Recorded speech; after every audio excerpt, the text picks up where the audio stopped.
ಅಧ್ಯಾಯ 32 ಸ್ವಲ್ಪ ಕಾಲದ ನಂತರ ಶ್ರೀ ಮಾಣಿಕ್ಯಪ್ರಭು ಬೀದರ್ನಿಂದ ಕಲ್ಯಾಣಿ ನಗರಕ್ಕೆ ಪ್ರಯಾಣ ಮಾಡಿದರು.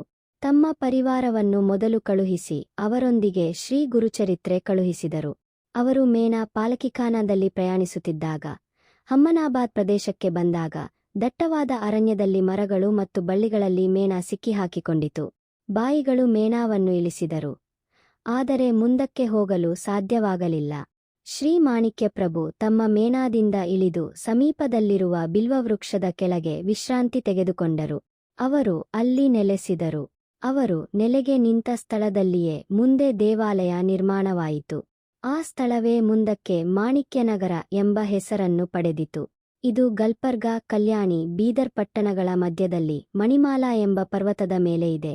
ಇದನ್ನು ಮಣಿಮಾಲಾ, ಮಣಿಗಿರಿ, ವೃಷಭಾದ್ರಿ ಎಂಬ ಹೆಸರಿನಿಂದಲೂ ಕರೆಯುತ್ತಾರೆ. ಈ ಪ್ರದೇಶದ ಜನರು ಮರಾಠಿ, ಕನ್ನಡ, ತೆಲುಗು ಭಾಷೆಗಳನ್ನು ಮಾತನಾಡುತ್ತಾರೆ. ಇಲ್ಲಿನ ಜನರು ಅಧರ್ಮದಲ್ಲಿ ತೊಡಗಿದ್ದ ಕಾರಣ ಅವರಿಗೆ ಧರ್ಮೋಪದೇಶ ನೀಡಲು ಪ್ರಭು ಇಲ್ಲಿ ನೆಲೆಸಿದರು.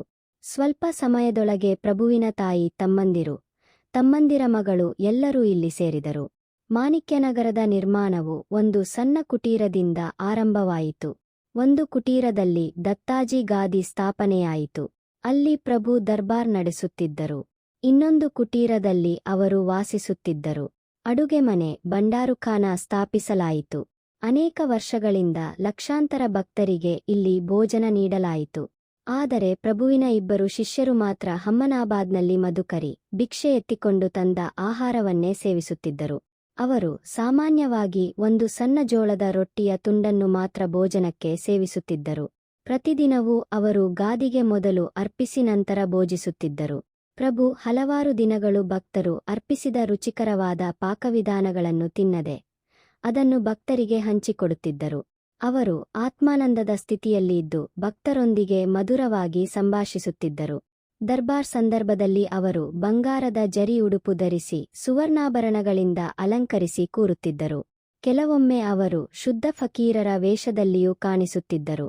ಅವರ ದೇಹ ಸುವರ್ಣದ ಹೊಳಪಿನಿಂದ ಪ್ರಜ್ವಲಿಸುತ್ತಿದ್ದು ಭಕ್ತರ ನೋವುಗಳನ್ನು ಕೇಳುತ್ತಾ ಕುಳಿತುಕೊಳ್ಳುತ್ತಿದ್ದರು. ಸ್ತ್ರೀಯರೊಂದಿಗೆ ನೇರವಾಗಿ ಮಾತನಾಡದೆ ಅವರ ಪತಿಗಳೊಂದಿಗೆ ಬಂದ ದಂಪತಿಗಳನ್ನು ಮಾತ್ರ ನೋಡಿ ಆಶೀರ್ವದಿಸುತ್ತಿದ್ದರು.